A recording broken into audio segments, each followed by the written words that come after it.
There we go.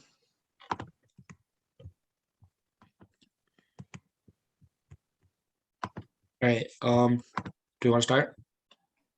Yeah, let's do it. Are you ready? Give me. 3, 2, 1, go.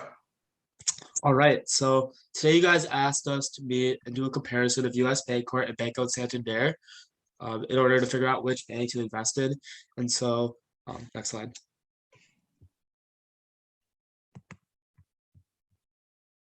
So the main methodology we're going to use today to make this comparison is we first thought of what is financial inclusivity. And the main idea we thought of was providing impact to groups that don't have access to the financial resources that other people have. And so it's more of creating an equitable opportunity scheme. And the main three categories we were able to divide these practices into were financial literacy practices, impact funding, and internal DEI. What we're looking for in financial literacy practices are mainly education geared toward minority groups that give them opportunities and the tools they need in order to get more financial resources and to have their own businesses succeed. We're looking at impact funding. That's strictly monetary funding that's given towards any small business or minority group in order to help them with their own financial needs. And then finally, when we're looking at internal DEI, we're looking within the bank's internal structure to see how they're solving DEI issues in their workplace.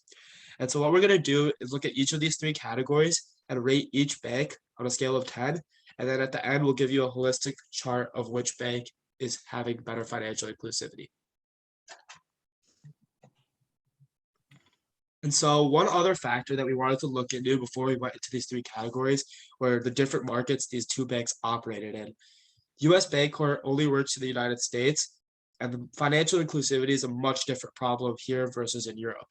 In the United States, only 7% of all households are unbanked, and of these households, 13% of minority households are unbanked. In comparison, in Europe, 15% of all households are unbanked, and 60% of those unbanked adults are women. And so what this really shows us is that financial inclusivity as a whole is a much bigger issue in Europe. And so Banco Santander has a larger issue to deal with from firsthand. We found that for U.S. Bancorp, there were four notable metrics for financial literacy. The first of which is the U.S. Bank Smart Assistant. It works by using the microphone, in-app microphone. It will carry out transactions and transfers for customers, pull up bills, spending history, and manage any credit cards. If there's an issue, it will contact a user human banker using text message or phone call. The Financial Wellness Coaching Program, or Hope Inside program, is in collaboration with a nonprofit organization that's a leading global provider of financial dignity, education, and economic empowerment programs for low to moderate income youth, individuals and families in underserved communities. The mortgage program focused on home ownership and education hiring. Shit, I forgot info for that one.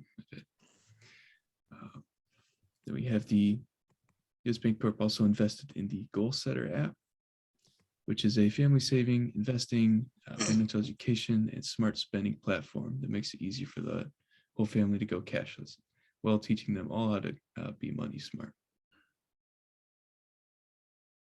For Banco Santander, we found that the website provides stories about financial education.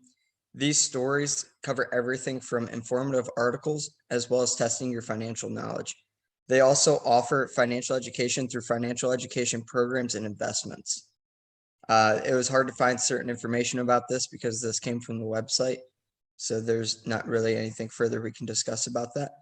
They offer a 9-month Accelerating You program for women in the UK to encourage leadership in women, as well as the Mujer 360 program in Mexico that focuses on female talent. Likewise, we felt that U.S. Bancorp lacked a lot of credibility in their statistics for some of these programs. And so we found some commonalities within the two banks and rated them both 6 out of 10.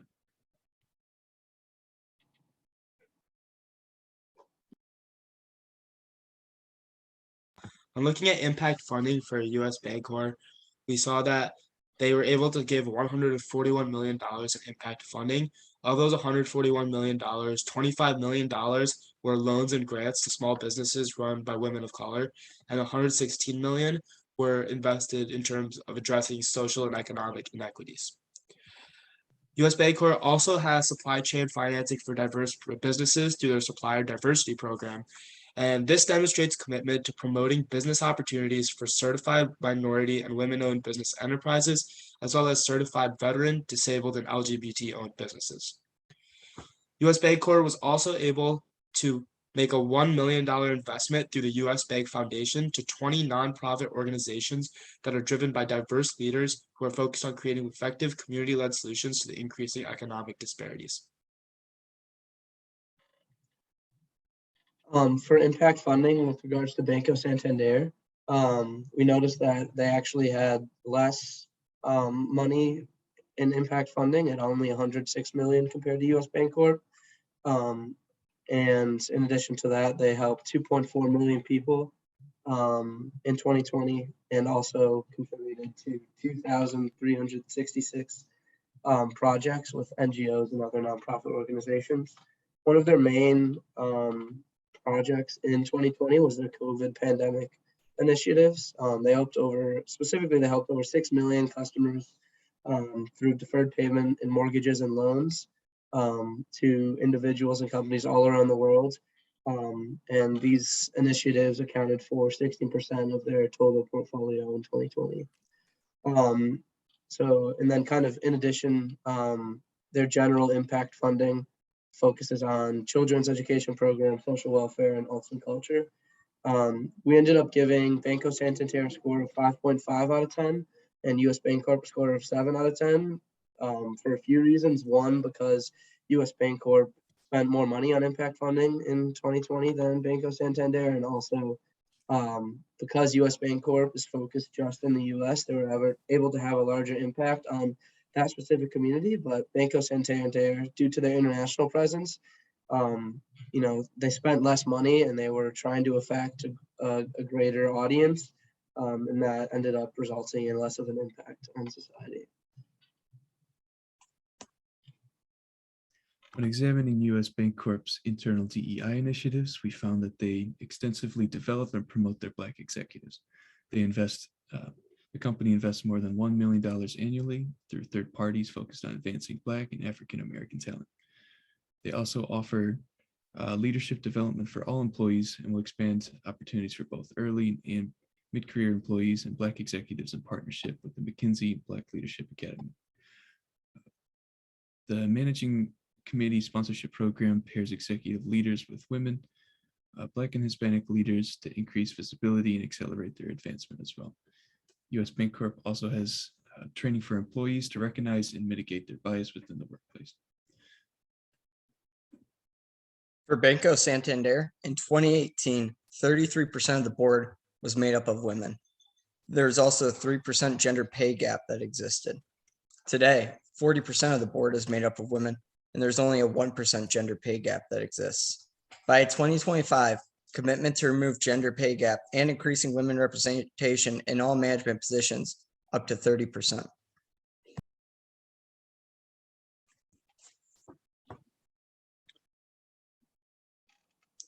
We also thought it was worthwhile to look at some DEI achievements these companies have received. US Bancorp was number 18 out of 50 of the top 50 US companies for diversity in 2021.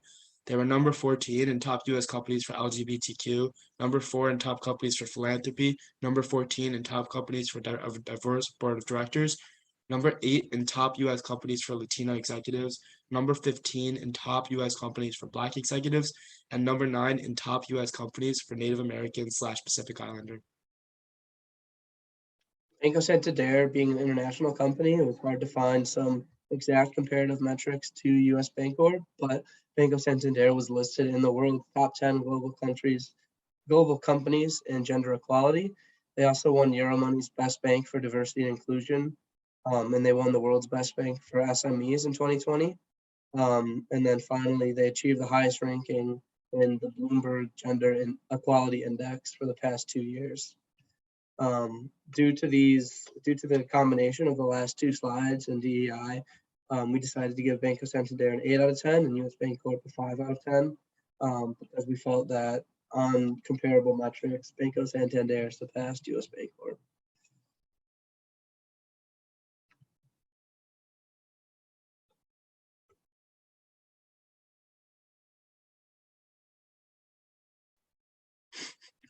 Gee, who's doing this one? Oh, well, I was gonna do it, wasn't I?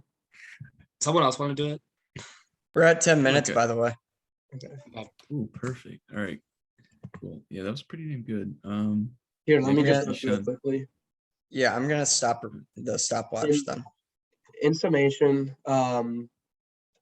looking at our comparison metric, we ended up finding that Banco Santander got a score of 19.5 out of 30 and US Bancorp got a score of 18 out of 30, meaning that we're going to recommend that you invest in Banco Santander over US Bancorp.